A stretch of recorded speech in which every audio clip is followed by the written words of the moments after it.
Okay, great. Thank you. Look, we are getting to the end of this. We've got just about 2 minutes to go with this one. And I'd like perhaps some closing remarks now, because I think we've answered all of the questions.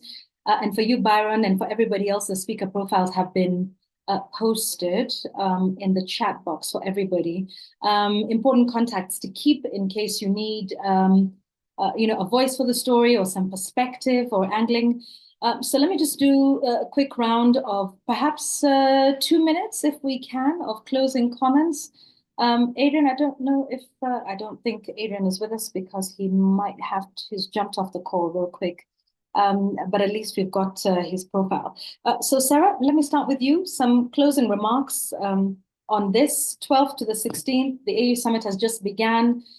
Many of the journalists here of course, focusing on, and by the way, the AU Summit, the heads of state, there's a lot happening, including an election on Saturday, which might take the focus. And it's important, politically, at least in terms of the leadership of the AU Commission.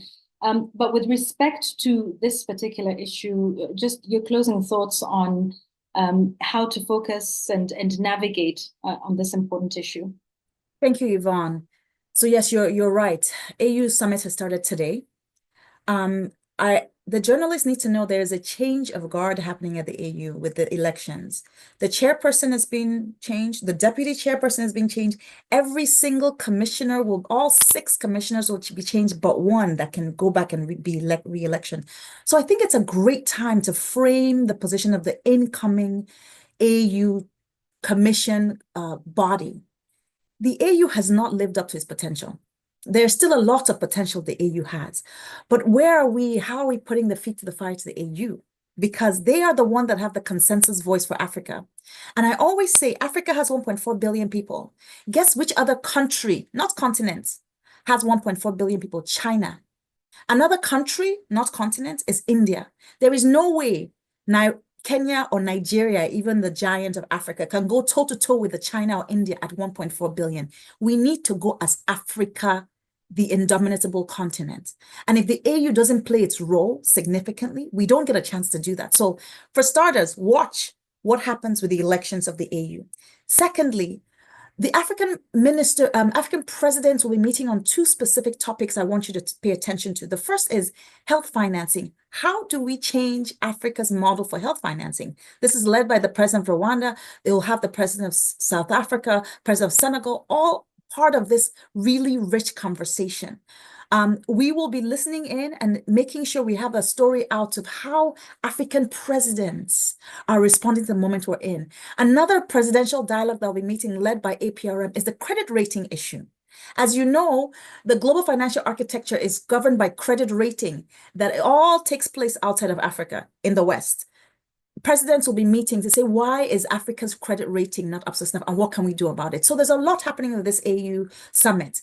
My goal for the AU summit, and I want to infect the media with this goal, is when the AU head of state meetings, when they have their summit in February, they have a very strong awareness that citizens are watching everything they do and they will have a point of view when they come back from the summit. They didn't go to Addis to rest. They went to Addis to build the architecture of Africa's future. And we are watching and we are expecting that they will come back with action and results. And that's what I want us to do for this AU summit and all AU summits going forward. Thank you. Thank you, Sarah. Theo, your closing thoughts?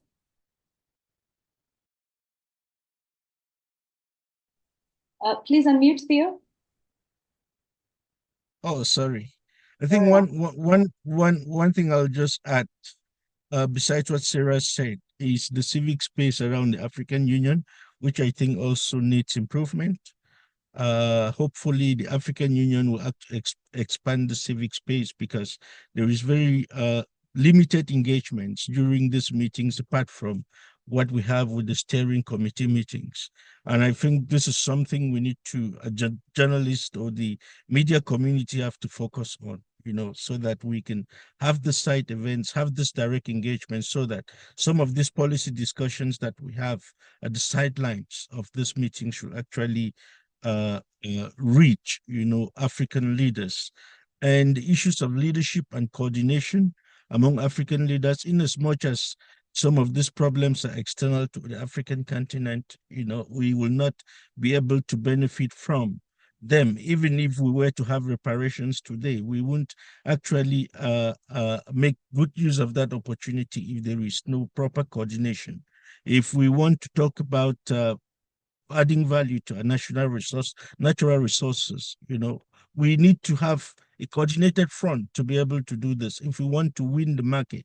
Of course, the demographics are in favor of African countries.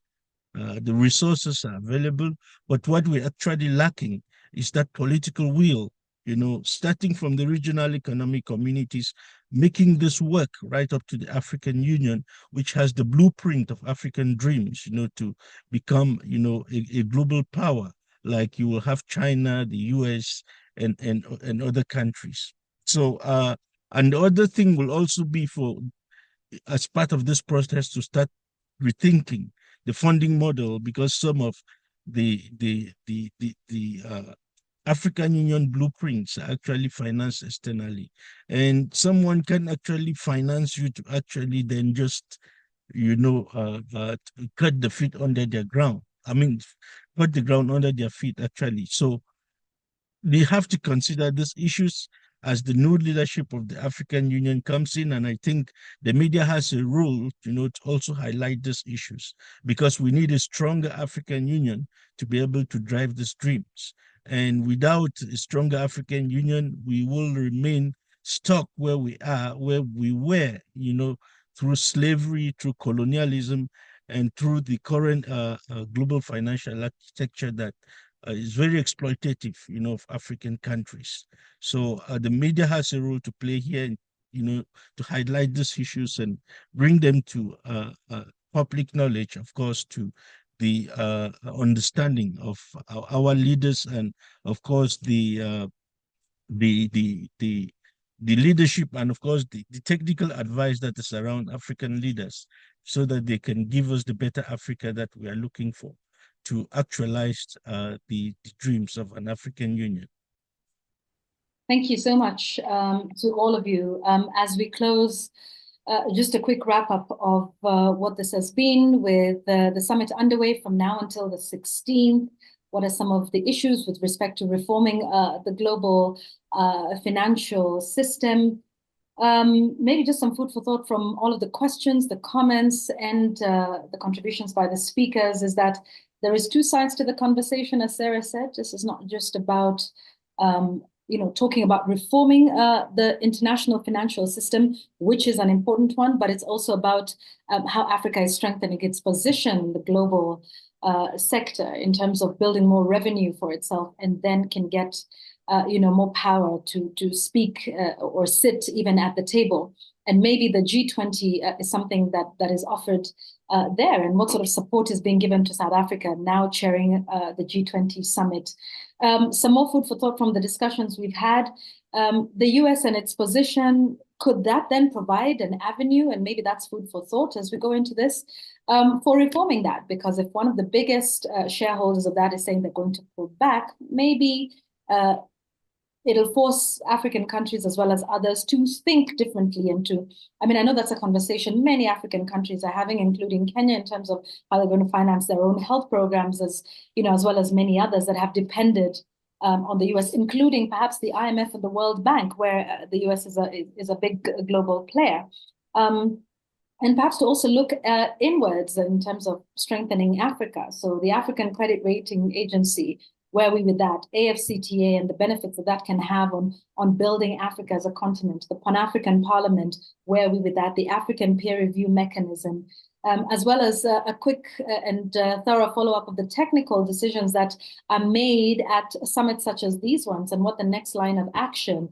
Maybe those are some of the things to start following up, as we go, country by country, wherever you are, Nigeria, South Africa, Libya, East Africa, Central Africa, as well as many others. I think that's the general thrust of the conversation, and maybe that's what helps with starting to ask these questions at the very top. Whoever wins that election, what is their agenda? What is their position that they will be leading the Commission and therefore the African Union through when it comes to reforming this global system. In what ways is it not fair, and in what ways can Africa strengthen its position in that discussion? I mean, I think those are some of the questions. I'm speaking as a journalist here, so I get there's lots of food for thought.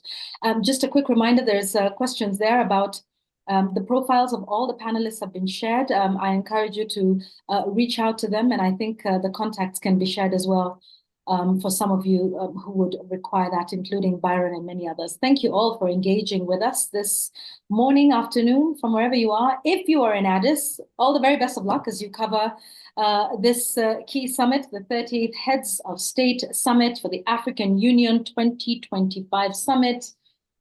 We hope this has been helpful, and just continue to reach out to all of the partners here, Aphrodad, One Campaign, as well as Christian Aid. So my thanks to all of you who joined, and my very big thanks to Adrian Chikawari, who had to leave us just towards the end from Christian Aid.